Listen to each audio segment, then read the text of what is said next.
4 जूनला शेगावहून संत गजानन महाराज पालखीचे आषाढी यात्रेसाठी पंढरपूरकडे प्रस्थान.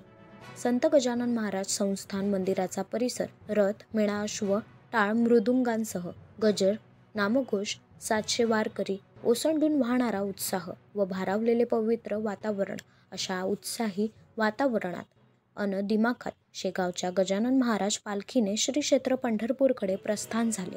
पालखीसोबत भजनी दिंडी, गज व अश्वासह 500 वारकरी सहभागी झाले आहेत. श्री गजानन संस्थानची पालखी परंपरा 1968 पासून अखंड सुरू आहे.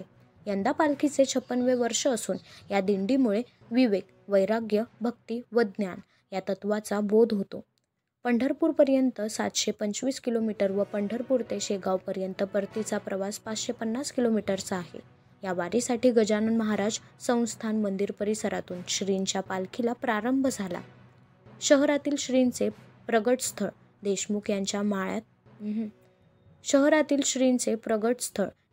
यांच्या मळ्यात वारकऱ्यांना फराळ आणि चहा देण्यात आला. त्यानंतर श्रीच्या पालखीने श्री क्षेत्र नागझरीकडे प्रस्थान ठेवले.